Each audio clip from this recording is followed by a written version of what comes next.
Good morning students. बेटा आज हम chapter 1 of class +1 commerce business studies का स्टार्ट करने जा रहे हैं। ठीक है, first chapter is nature and purpose of business. देखो बेटा, बिजनेस में आप सबको पता ही है कि बिजनेस क्या होता है। ठीक है, लेन देन। ठीक है, कोई चीज परचेज करने जाते हैं तो अल्टीमेटली बदले में हम क्या देते हैं उनको, मनी। ठीक है, और जो बिजनेसमैन होता है, सेलर होता है, वो हमें गुड सेल करता है, कस्टमर को गुड सेल करता है, कस्टमर की नीड्स वांट्स को सेटिस्फाई करता है और बदले में क्या अर्न करता है, मैक्सिमम प्रॉफिट्स। ठीक है बच्चे, तो अल्टीमेटली हम डिस्कस करेंगे इसका फर्स्ट टॉपिक, ह्यूमन एक्टिविटीज। देखो बेटा, जो ह्यूमन एक्टिविटीज है, ह्यूमन एक्टिविटीज को हम टू पार्ट्स में क्लासिफाई करते हैं। फर्स्ट इज इकोनॉमिक एक्टिविटीज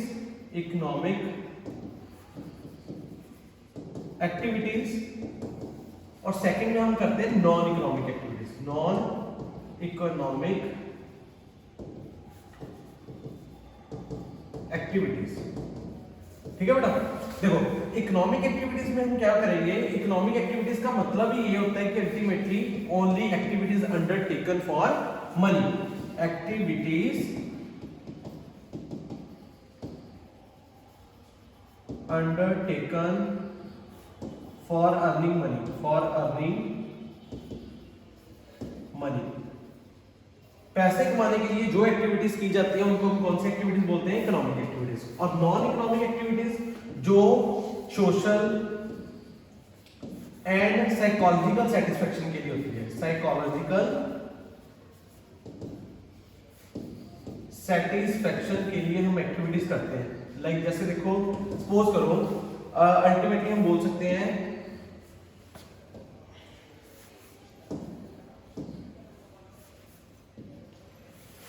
देखो बेटा, इकोनॉमिक एक्टिविटीज लाइक जिस तरह सपोज करो जो एक्टिविटीज हम करते हैं फॉर अर्निंग मैक्सिमम प्रॉफिट्स उनको हम बोलते हैं इकोनॉमिक एक्टिविटीज।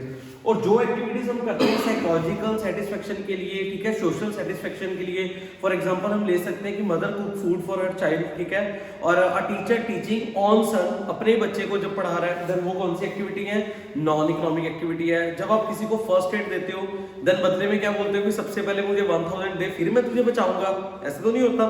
तो अल्टीमेटली जो एक्टिविटीज आप सोसाइटी के वेलफेयर के लिए करते हो, साइकोलॉजिकल सेटिस्फेक्शन के लिए करते हो, सेंटिमेंटल इमोशंस के साथ करते हो, वो एक्टिविटीज को हम क्या बोलते हैं, नॉन इकोनॉमिक एक्टिविटीज। ठीक है बेटा, जैसे हम डिस्कस करते हैं, देखो इकोनॉमिक एक्टिविटीज का अगर हम सपोज करें तो क्या है, a teacher teaching in a school, एक टीचर स्कूल में पढ़ा रहा है, देन वो कौन सी एक्टिविटी है, इकोनॉमिक एक्टिविटीज है। ठीक है, अच्छा, अ डॉक्टर ऑपरेटिंग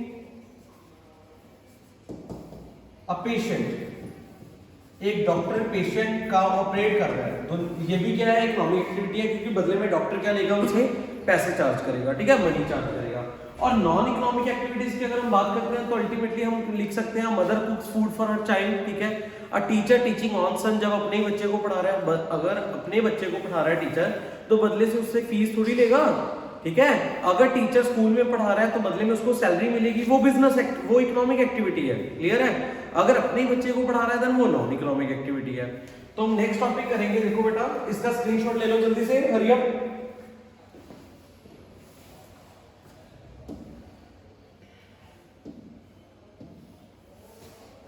देखो बेटा, इसके बाद हम स्टार्ट करेंगे, इकोनॉमिक एक्टिविटीज भी हो गया और नॉन इकोनॉमिक एक्टिविटीज भी हो गया। ठीक है, अब हम बात करेंगे इकोनॉमिक एक्टिविटीज की। तो जो इकोनॉमिक एक्टिविटीज है बेटा, वो ultimately undertaken for earning money है, पैसे कमाने के लिए की जाती है। इसको 3 पार्ट्स में हम क्लासिफाई करते हैं। First one is a business, second क्या है, प्रोफेशन, और थर्ड टाइप इसकी क्या है, एम्प्लॉयमेंट। क्या है इसकी थर्ड टाइप, एम्प्लॉयमेंट। ठीक है बेटा, तो अल्टीमेटली बिजनेस का जो मेन मतलब है वो आपको पता ही है कि बिजनेस ने क्या करना है, प्रॉफिट्स अर्न करने हैं। ठीक है बेटा, so income earn by the businessman is known as profit. इसका मेन फोकस क्या होता है, प्रॉफिट अर्न करना। ठीक है, और जो प्रोफेशनल का मेन एम होता है वो क्या होता है बेटा, फी। क्या होता है, फीस। अगर एक प्रोफेशनल पर्सन जो किसी को स्पेशलाइज सर्विसेज प्रोवाइड कर रहा है, जैसे एक टीचर स्टूडेंट्स को पढ़ा रहा है, ठीक है, तो बदले से उससे क्या चार्ज करता है, आप ट्यूशन पढ़ने जाते हो तो बदले में आप अपने टीचर को पे करते हो, तो उसको क्या बोलते हैं, फी। तो प्रोफेशनल क्या अर्न करता है, फी लेता है आपसे। और एम्प्लॉयमेंट में क्या होता है, जब आप कहीं जॉब करने के लिए जाते हो और जॉब में जब अपने मालिक को, अपने बॉस को कुछ स्पेशलाइज सर्विसेज प्रोवाइड करते हो, तो बदले में आपको क्या मिलती है, सैलरीज और वेजेस। क्या मिलती है, वेजेस और सैलरी। समझ आई बेटा मेरी बात? तो अल्टीमेटली जैसे समझ आ गया, बिजनेस में हम क्या अर्न करते हैं, प्रॉफिट अर्न करते हैं, ठीक है। बिजनेस में क्या अर्न करते हैं, हम प्रॉफिट अर्न करते हैं। और प्रोफेशन में हमें बदले में क्या मिलती है, income earn by the professional is known as fee. And employment में हमें क्या मिलती है, वेजेस और सैलरी। तो सबसे पहले हम डिस्कस करेंगे फर्स्ट टॉपिक, बिजनेस। जल्दी से इसका स्क्रीनशॉट लो, देन फर्दर हम नेक्स्ट टॉपिक स्टार्ट करेंगे। देखो बेटा, फर्स्ट पॉइंट हमारा है बिजनेस एक्सप्लेन करेंगे। तो बिजनेस क्या है, ठीक है। सबसे एक और बात मैं इंपॉर्टेंट आपको बताऊंगा, do you know who is the father of commerce? सबसे पहले सबको पता होना चाहिए, do you know? Yes yes, father of commerce, father of commerce कौन है? फादर ऑफ कॉमर्स है बेटा पोसाइडन। कौन है? Poseidon is the father of commerce. जैसे इकोनॉमिक्स का फादर कौन है, एडम स्मिथ है, एडम स्मिथ है, तो वैसे ही फादर ऑफ कॉमर्स कौन है, पोसाइडन। ये भी 1 मार्क्स में क्वेश्चन जो है पेपर में आ जाता है, ठीक है। और अब हम डिस्कस कर रहे थे पॉइंट बिजनेस। बिजनेस क्या है, देखो बिजनेस क्या है, business is an economic activity. Business क्या है, is an economic activity which is concerned with production and distribution of goods,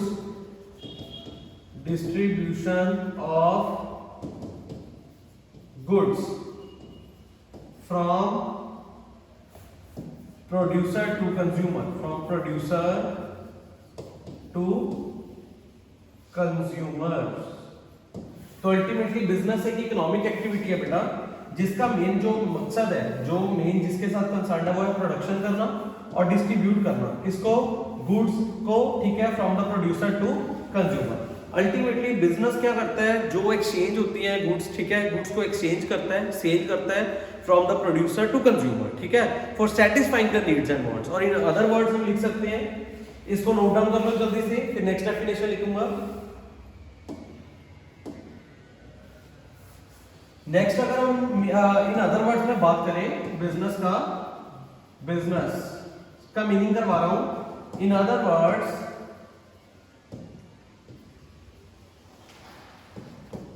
business refers to sale, exchange of goods and services to satisfy the needs and wants of the consumer in order to earn maximum profit, in order to earn maximum profits। मतलब इसका मतलब क्या है कि ultimately business का main meaning ही ये है कि बिजनेस जो है कंसर्न है किसके साथ, सेल करना है, एक्सचेंज करना है, किनको? गुड्स एंड सर्विसेज को, ठीक है। किसकी नीड्स एंड वांट्स को सेटिस्फाई करने के लिए? कंज्यूमर की।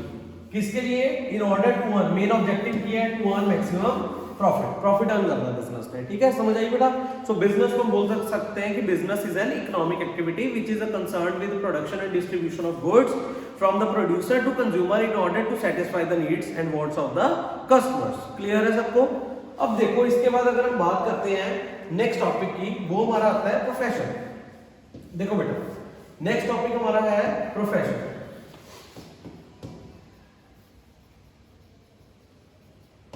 देखो प्रोफेशन क्या है बेटा?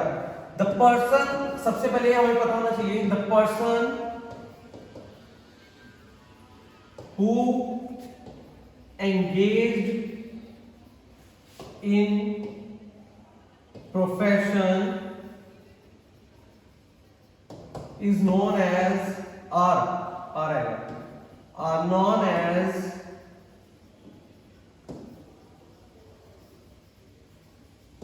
प्रोफेशनल्स। उनको हम क्या बोलते हैं? प्रोफेशनल्स बोलते हैं। जो प्रोफेशनल्स हैं वो किसके लिए काम करते हैं बेटा? The income of the professional is known as fee. Fees के लिए काम करते हैं, ठीक है। जब एक पर्सन अपनी स्पेशलाइज्ड नॉलेज प्रोवाइड करता है, ठीक है, किसी को, तो अल्टीमेटली उसको बदले में क्या मिलती है? फी मिलती है। क्लियर है? तो हम बोल सकते हैं इसमें कि प्रोफेशन में क्या चीज है, ध्यान से सुनो कि प्रोफेशन जो है, a profession requires a profession requires specialized knowledge, skills,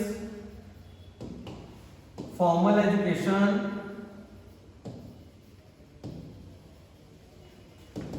and training,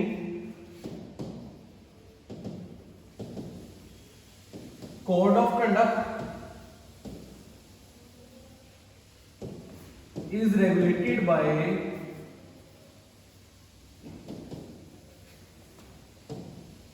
representative body। Representative body कौन सी होती है? जो किसी को रिप्रेजेंट करती है। देखो प्रोफेशन में क्या चाहिए, ध्यान से सुनो।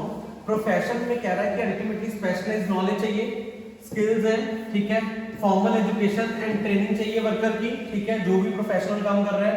कोड ऑफ कंडक्ट होता है उसके ऊपर, जो किसके द्वारा रेगुलेट किया जाता है? रिप्रेजेंटेटिव बॉडी द्वारा। अब रिप्रेजेंटेटिव बॉडी कौन है?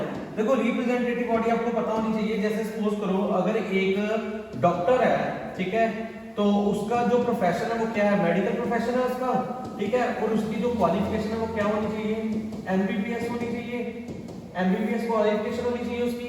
और जो उसको रिप्रेजेंट कर रही है वो कौन है? The medical council of India. कौन रिप्रेजेंट कर रहा है उसको? The medical council of India. तो अल्टीमेटली हमने यही पढ़ना है इसमें। एक डॉक्टर है, उसका मेडिकल प्रोफेशन है, उसकी क्वालिफिकेशन क्या होनी चाहिए? एमबीबीएस होनी चाहिए। और इसकी जो रिप्रेजेंटेटिव बॉडी कौन है? The medical council of India. और एक और बात करूं तो अल्टीमेटली किसकी बात करूंगा, ध्यान से सुनो। हम बात करेंगे नेक्स्ट की लॉयर। जैसे सपोज करो एक लॉयर है, एक लॉयर का कौन सा प्रोफेशन है? लीगल प्रोफेशन है। अगर हम उसकी क्वालिफिकेशन की बात करें तो कौन सी क्वालिफिकेशन है उसकी? एलएलबी होनी चाहिए उसके पास, ठीक है। और अल्टीमेटली उसका कोड ऑफ कंडक्ट जो है वो किसके हाथ में? रिप्रेजेंटेटिव बॉडी कौन है? उसको कौन रिप्रेजेंट करिए? The bar council of India. ऐसे ही सीए, ठीक है, अकाउंटिंग प्रोफेशन है, सीए उसकी क्वालिफिकेशन है। और उसकी रिप्रेजेंटेटिव बॉडी कौन है? रिप्रेजेंटेटिव बॉडी कौन है? The institute of chartered accountant of India. Clear है? ये दोनों कॉन्सेप्ट्स क्लियर है। अब हम नेक्स्ट थर्ड स्टेप स्टार्ट करने से पहले सबसे पहले आप इसका स्क्रीनशॉट ले लो, देन फिर हम नेक्स्ट टॉपिक स्टार्ट करेंगे, एम्प्लॉयमेंट। लो हरिया बेटा, जल्दी से इसका स्क्रीनशॉट ले लो आप। यस, इसका बेटा नेक्स्ट स्टेप देखो जरा। नेक्स्ट हमारा टॉपिक है, नेक्स्ट टॉपिक इज एम्प्लॉयमेंट। अब बेटा एम्प्लॉयमेंट क्या है? Employment is an agreement. Employment is an agreement between employer and employee, ठीक है बेटा। तो अल्टीमेटली आपको पता होना चाहिए एम्प्लॉयर जो है वो कौन होता है? एम्प्लॉयर अल्टीमेटली कौन होता है? बॉस। एम्प्लॉयर कौन होता है? बॉस होता है। और जो एम्प्लॉय होता है वो कौन होता है? वर्कर। कौन होता है? वर्कर। समझ आ गया सबको? तो एम्प्लॉयर और एम्प्लॉय के बीच में जो एग्रीमेंट होता है काम का, उसको हम क्या बोलते हैं? एम्प्लॉयमेंट बोलते हैं उसको, ठीक है बेटा। तो देखो ध्यान से देखना, इसको हम कैसे एक्सप्लेन करेंगे। जैसे सपोज करो विद अ चार्ट एक्सप्लेन कर सकते हैं। ये देखो एक एम्प्लॉयर है, बॉस है, ठीक है, और दूसरी ओर हमारे पास कौन है? एम्प्लॉय है, ठीक है। जैसे एक स्कूल का मालिक है और उसका जो एम्प्लॉय है टीचर, ठीक है, वो एम्प्लॉय होगा। अब एम्प्लॉय अपनी स्पेशलाइज्ड सर्विसेज प्रोवाइड कर रहा है, प्रोवाइड स्पेशलाइज्ड सर्विसेज प्रोवाइड कर रहा है। किसको प्रोवाइड कर रहा है? एम्प्लॉयर को। और इन कंसीडरेशन बदले में उसको क्या मिल रही है? वेजेस या सैलरी। समझ आई मेरी बात? तो अल्टीमेटली देखो, देयर इज द एग्रीमेंट और the relationship between the employer and employee under the agreement of employment, under the contract of employment, ठीक है। एम्प्लॉय अपनी स्पेशलाइज्ड सर्विसेज प्रोवाइड कर रहा है एम्प्लॉयर को, और बदले में कंसीडरेशन उसको क्या मिल रही है? वेजेस और सैलरीज प्रोवाइड कर रहा है, ठीक है, एम्प्लॉयर। क्लियर है? सबको समझ आ गया? अब देखो, कुछ रोल्स होते हैं एम्प्लॉय के, जो एक जॉब करने वाला होता है उसके कुछ रोल होता है। वो क्या करता है under the contract of employment? एक तो वो अपनी स्पेशलाइज्ड प्रोवाइड करता है, सर्विसेज प्रोवाइड करता है एम्प्लॉयर को, ठीक है, इन कंसीडरेशन वेजेस एंड सैलरीज, बदले में उसको वेजेस और सैलरीज मिलती है। सेकंड, हम बात करते हैं कि उसको कोई भी इन्वेस्टमेंट की जरूरत नहीं होती। अगर एक जॉब करने वाला होता है, उसको कभी भी उस बिजनेस में, ठीक है, अपनी जॉब में कुछ भी इन्वेस्टमेंट करने की जरूरत नहीं होती। उसको जो रिस्क होता है वो कम होता है, रिस्क होता ही नहीं अल्टीमेटली। कैसे नहीं होता? अगर एम्प्लॉयर को कोई लॉस है, कुछ करना पड़ जाए, बिजनेस के रिगार्डिंग कोई रिस्क लेना पड़ जाए, लेकिन एम्प्लॉय को ये पता है कि मुझे परमानेंट सैलरी जो है वो मिलनी है, मेरी सैलरी पे कोई इंपैक्ट नहीं पड़ना, चाहे मालिक ज्यादा कमाए चाहे मालिक कम कमाए, ठीक है, उसकी अर्निंग्स कम हो चाहे ज्यादा हो, लेकिन एम्प्लॉय को इसका कोई भी इफेक्ट नहीं पड़ता। लेकिन एक पॉइंट हम बोल सकते हैं कि अल्टीमेटली जो एम्प्लॉय है वो under the supervision of employer काम करता है। अगर एम्प्लॉयर उसको जो काम बोल देता है उसको करना पड़ता है एम्प्लॉय को अकॉर्डिंग टू द जॉब। और एज वेल एज हम बोल सकते हैं कि एम्प्लॉयर जो है वो एक सिस्टम बना देता है कि एम्प्लॉय ने किस सिस्टम में काम करना है, ठीक है, और according to rules and regulation under the control and supervision employee को टास्क परफॉर्म करना पड़ता है। क्लियर है? होप सो स्टूडेंट्स आपको ये तीनों के तीनों टॉपिक्स क्लियर हो गए होंगे। सबसे पहले हमने पढ़ा था कि ह्यूमन एक्टिविटीज टू काइंड्स की होती हैं, economic and non economic activities, ठीक है। इकोनॉमिक एक्टिविटीज जो अंडरटेकन फॉर मनी होती है, मनी के लिए होती है एक्टिविटीज, वो इकोनॉमिक है, और जो साइकोलॉजिकल एंड सोशल सेटिस्फेक्शन के लिए होती है वो नॉन इकोनॉमिक एक्टिविटीज है। अगर इकोनॉमिक एक्टिविटीज की बात करते हैं तो हमने उसको 3 पार्ट्स में क्लासिफाई किया है, बिजनेस, प्रोफेशन एंड एम्प्लॉयमेंट, ठीक है बेटा।